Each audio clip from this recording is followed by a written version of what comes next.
vivid lime-washed finish. From that point on, the castle was a major feature of the surrounding countryside. The apartments of the lord and his family would have been in the principal tower above the gateway, which was probably accessed by an outside stair to a first-floor door. Late in the 15th century, the tower gatehouse at Cahir underwent major alterations. The entrance passage through the structure was blocked at both ends, with a new entrance created at the side of the building. A circular tower was built overlooking the new entrance and the approach from the river. What of other castles in Ireland? The most common, and to this day most familiar, was the Tower House, a distinctly Irish version of the castle, similar to the Northwest Tower at Cahir.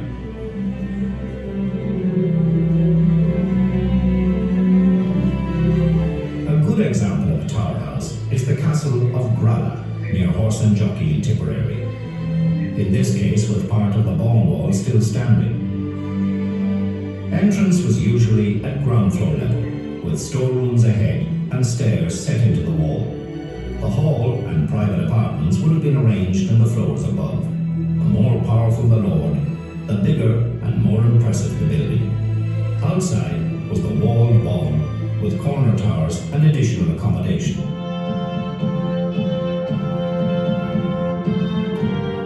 Drawbridges were an additional defence in many early castles.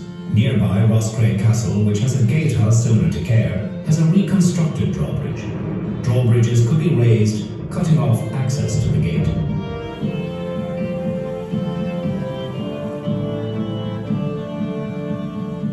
At Trim Castle in County Meath, there is a spectacular example of an Anglo-Norman keep. It is the largest Anglo-Norman castle in Ireland. Construction of the castle commencing in the late 12th century. The 20-sided keep is 3 stories high and was protected by a ditch, a curtain wall, and a water-filled moat. A barbican spanned the moat, which surrounded the curtain wall and had a drawbridge. The curtain wall was defended by towers and a second gate.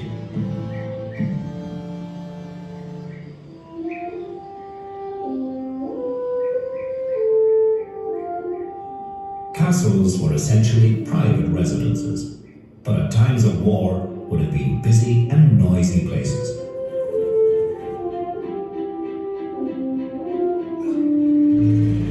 Castle life in 15th century Ireland was basic by our standards, its quality very much determined by the position a person held in the social order.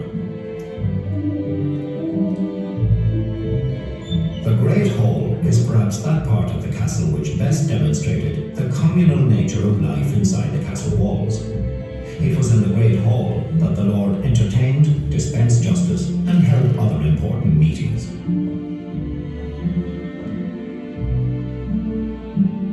The Lord and his family had comfortable quarters, but hardships were plenty for others, particularly on a cold winter night. When darkness fell, the only light inside the castle was to be had from open fires, torches, or candles.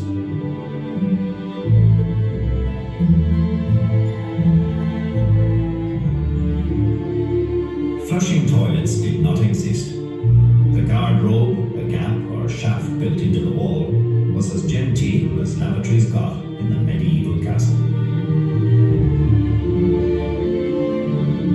Today's guided tour of the castle at Cahir provides the visitor with many valuable insights into its history, including the carefully laid defensive plans in the event of an attack. Defenders had the ability to kill enemies with a crossbow at a distance of up to 350 meters.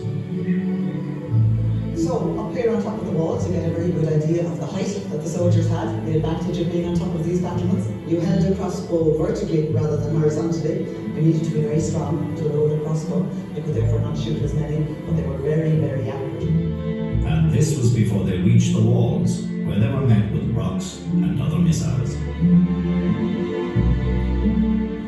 The simple arrow loopholes were adapted to allow guns to be used from within the castle. New gun loops were also created.